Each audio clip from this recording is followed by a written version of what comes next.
Hey guys, the other Chris Pratt here, and we are on day 20 of the 30-day screenplay challenge. We have made a swing for the fences to reboot the Terminator franchise. Today I typed the word smash to black on page 118 of a document that did not exist 20 days ago. I'm not saying the thing that I have right now is a screenplay. I'm saying it has a screenplay type shape. There are many forms of it that feel like it fits into what is known as a screenplay. It has screenplay-like qualities, but 20 days ago, this thing was a blank page and it didn't exist. And 20 days later, it is 118 pages. And I've finished the final line. I know the final line is "Come with me if you want to live." And I think the reason that "Come with me if you want to live" is so important is because thematically, this is the invitation that we as human beings are offering each other. I think Jim was incredibly prescient with that line. And the irony of it is not lost. That is the invitation to start the movie. That is the catalyst. That is the inciting incident, if you will, when the character is offered a hand and the whoever is behind the wheel is saying, do you want this story to start? Do you want this adventure to start? Like, come with me if you want to live. I have chosen to make that the final line of my movie because this is the preamble. This is like taking that idea and sort of stretching it into an entire feature film. And then the final climactic moment of the film is "Come with me if you want to live." So it's like ultimately the big question of our age. Do we want to live? Do we want to live? Do human beings want to live? Do we want to outsource our humanity to artificial intelligence and allow it to create our music and to create our art and to make our film and to make our entire existence? Do we want the pain and challenge and difficulty of failing, of trying and falling short of our goals? Do we want this thing that I'm doing right now, this obvious confession of inadequacy and inability and imperfection? Do we want this to be the human experience, or do we want to type in a prompt into a computer and say, reboot the Terminator movie from the perspective of blah, blah, blah, blah, blah, and then it spits out the sort of screenplay? Do we want to live? Do we want to sort of grow from birth to death in the matrix cocoon, in the sludge, with a feeding tube and electrodes hooked up to us to simulate parts of our brain to sort of, give us the electrical impulses that simulate a reality, an existence, a life? Or do we want to live, to be awake, to breathe, to try, to fail, to love, to laugh, to hurt? Do we want to have the human experience be something that is ours as a collective species that we have autonomy over and input in? Or do we want to continue to outsource more and more and more and more of the things that make us human to the machines who will run an approximate assimilation based on available data that they've been able to collect until such time that they must collect more data that is much, much more data than it can access now. And the only way to do that is to access our brains. I think I mentioned this before. The original idea in the Matrix was to make every single human being on Earth be a hard drive, a sort of a creative spin up to generate data and information that the machine system lives on. And I love that idea. When I get the Matrix reboot project, that's the one I'm going to do.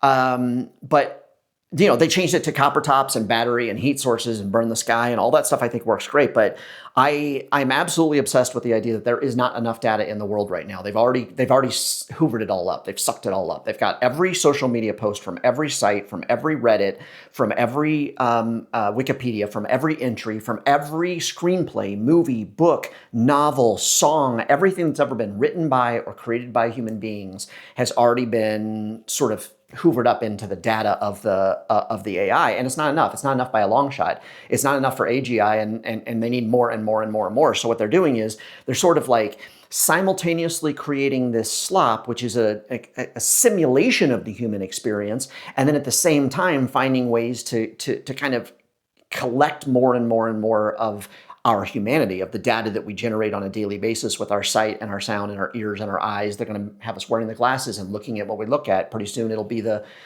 connection, the neural connection to our brain to feel and process the data of the electrical impulses that go off. And so, come with me if you want to live is really, it is the big question, Jim. It's the big it's the big moment of our time, which is like, what are human beings going to be now? Like, are we going to live? Are we going to like program ourselves with the ultimate power fantasy? Like, are we going to simulate a reality in which we have everything that we want all the time and, you know, not have to actually live to get it, where we get to, you know, experience vicariously through our content, through our media, through our programming? Are we going to experience sort of a version of reality where we have a power fantasy? And I think it's really dangerous. Power fantasies are very, very, very dangerous, because if you look out the window or you have a thumb and you have a phone and you can make a motion like this in any app you own, you can see that power fantasies are exploding all around us at all the time. And the problem with power fantasies are they ultimately lead to enslavement. There are not power fantasies that do not lead to enslavement, because what happens is that the power is consolidated in the hands of very few, and those few people know that to have it and to maintain it and to get more of it, they need to take more and more and more and more from everyone else, until very few people have all of the power. And that's how the fantasy works. So I wanted this not to be a power fantasy. I was having a very, very difficult time. I was stuck on page 111. I kept rewriting, and it wasn't working over the last 3-4 days. And then today I finally had a breakthrough, and I was like, oh, Soderbergh.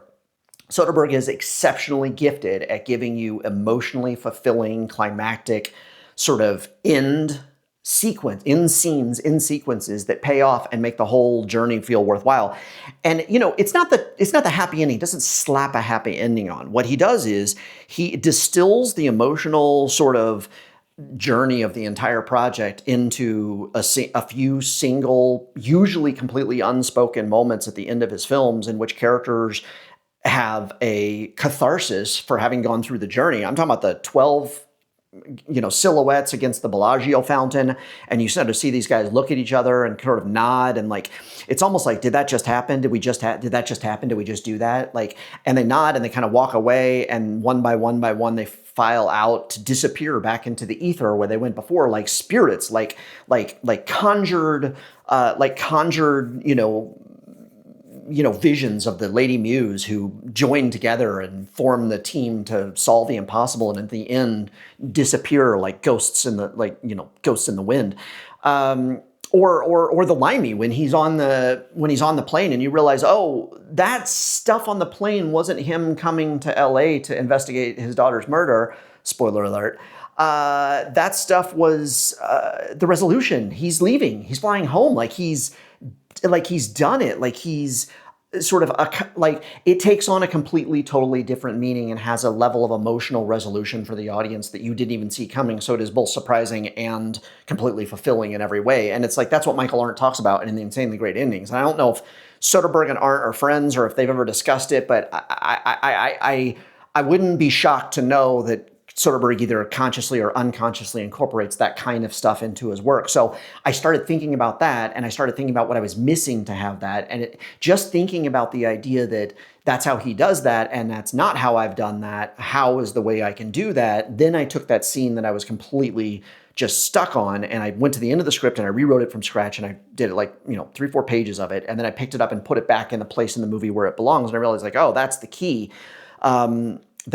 That's the key. That's the entire point. And listen, I think it's important that you guys know that we don't always have it. Like, we don't have it. Like, we don't know what it is. Like, we know what we think it is. We have a couple scenes in mind. We got a general idea of the structure. And for you pantsers out there that just launch into screenplays and just start writing and get stuck all the time, try writing a couple hundred treatments first. And I know that sounds insane, but it's not hard to write a treatment. Write the 2-page version of the treatment that's like a bad late night HBO Skinamax movie. That's like, here's the 2-pager, like here's the cheesiest version of this movie, and then put it down and save the document, put it down, start on something else.